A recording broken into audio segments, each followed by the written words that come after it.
As Twitter has started to rival Instagram as kind of the main photography social media platform, especially in recent times, I figured I'd make another video talking about some of the tips you can use to gain more Twitter followers as a photographer in 2021 and beyond. These tips will also work if you do any kind of visual art, as it's pretty much the same whether you're a photographer or a digital artist or a painter or anything of that sort.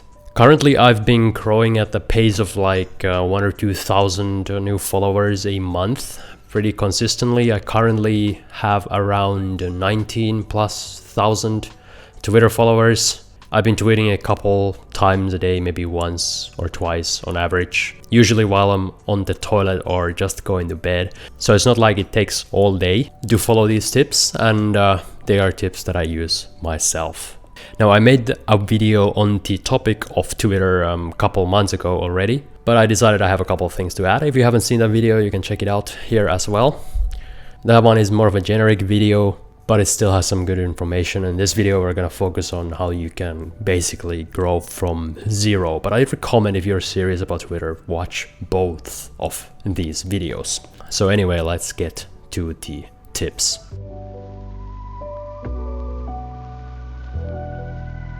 One of the main updates of recent times that happened just after I released my previous video is that Twitter stopped doing the very annoying forced vertical crop when posting a single image, at least on mobile. So now you can post one portrait crop photo and it will not be cropped in a very annoying way, which has brought a new strategy into the photography Twitter realm, which is kind of like Instagram just posting a single portrait crop photo. If anything, this has added some different ways you can use Twitter. It's not definitely better than posting a series of 3 or 4 photos, but it seems to work okay. I've been experimenting with this strategy and it's a bit of a trend as well at the moment. In my opinion, currently it is best to either post a series of 4 or post one portrait crop photo.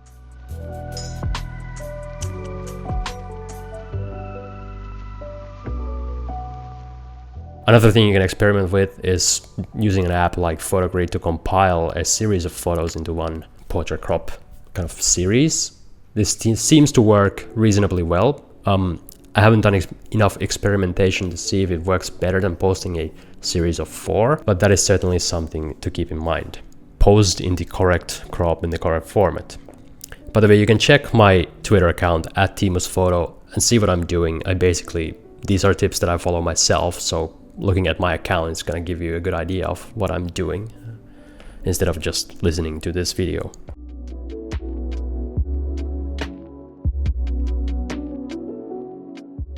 Tip number 2 is avoid too many hashtags or any hashtags at all. Now, this is something I said in the previous video as well, but I want to emphasize how spammy hashtags look when you're using Twitter. The only time that you should be using hashtags, in my opinion, is when the hashtag has a very specific purpose, because otherwise it's going to look spammy and nobody is going to want to retweet you. And when nobody retweets you, that kind of kills your reach on Twitter. So avoid hashtags at almost all costs.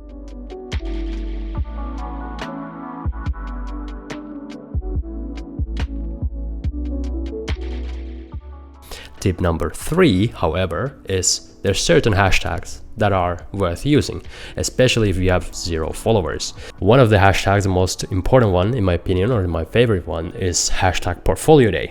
Now, PortfolioDay is a seemingly random day every couple months when people share their work as an artist. They share their portfolios, they put their best work on a tweet, use #PortfolioDay, and then kind of describe who they are and their work. And it's a very good way to discover new artists. Every time it seems to come around, I discover a couple of new artists myself. So using trends like these is a very good way to get the initial start on Twitter. PortfolioDay is really funny because nobody really knows where it came from or when the official PortfolioDay is, but it just trends every couple of months, and it keeps trending for like a week, so it's more like a portfolio week. And honestly, there's no real rule that you can't use these hashtags whenever you want. So if you want to be really rebellious, every day can be PortfolioDay if you have 0 followers.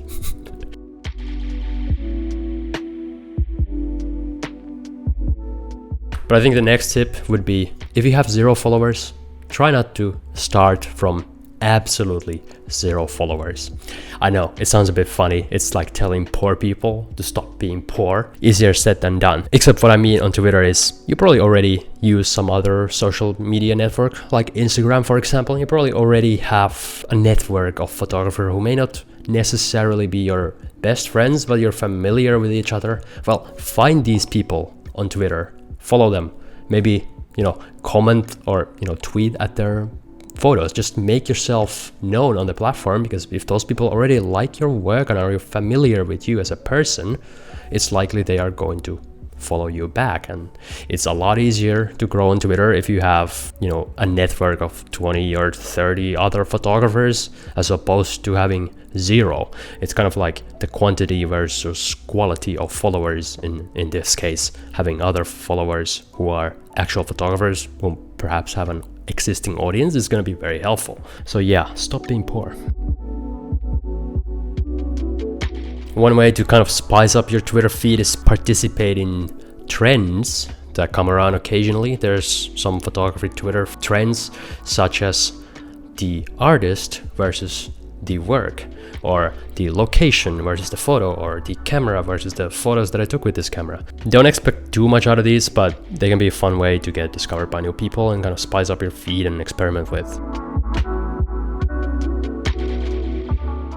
Now, Twitter is fun for the reason that you can actually tweet more often than once a day. You can tweet pretty much as often as you want, as long as you keep the quality of your tweets high enough. And also, reposts of photos are not as frowned upon as they are on Instagram. So occasionally posting, old work but in a different package is a totally viable strategy on Twitter, as long as you're not too annoying about it, I suppose. It's something that I do quite often, to be honest. Now, when I say you can tweet often, it doesn't mean you can tweet boring bullshit too often. Probably don't do like generic tweets for no purpose. I would advise to tweet stuff that actually has a purpose, a value to your followers. Pictures of your, coffee are not really relevant necessarily. If you do them all the time, you should, think of why people follow you and then mostly stick to that. But you can tweet more often, and you can really utilize that as a strategy to grow faster, is my point.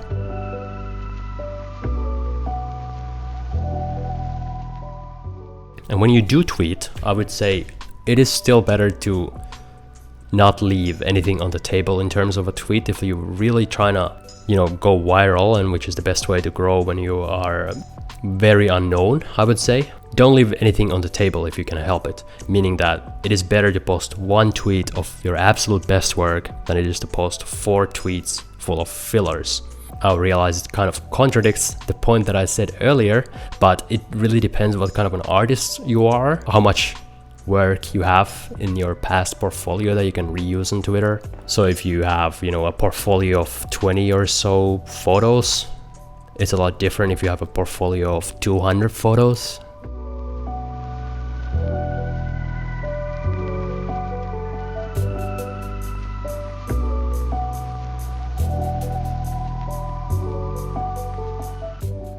And lastly, I would say just keep a nice balance of your feed, kind of similar to the last point that I was talking about, or the point before the last point. But anyway, what I mean by a balance is have a decent balance of retweets and random, text comments.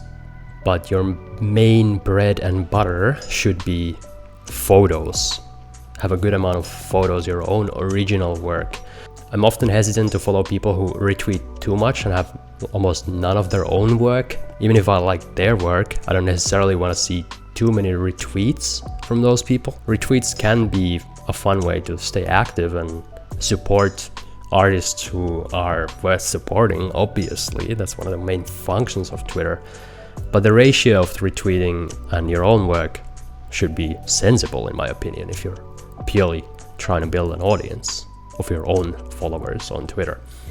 Anyway, that is all for the tips for getting more followers as a photographer on Twitter in 2021. If you like this video, please retweet it. I will retweet your retweet. and leave it a thumbs up and subscribe to my channel. I do a lot of photography related content, including behind the scenes shoots of film photography and digital photography, and some tutorials and some topical talks about the field of photography. I hope you enjoyed this video and learned something, and hopefully your follower number will also go up. Thank you very much for watching.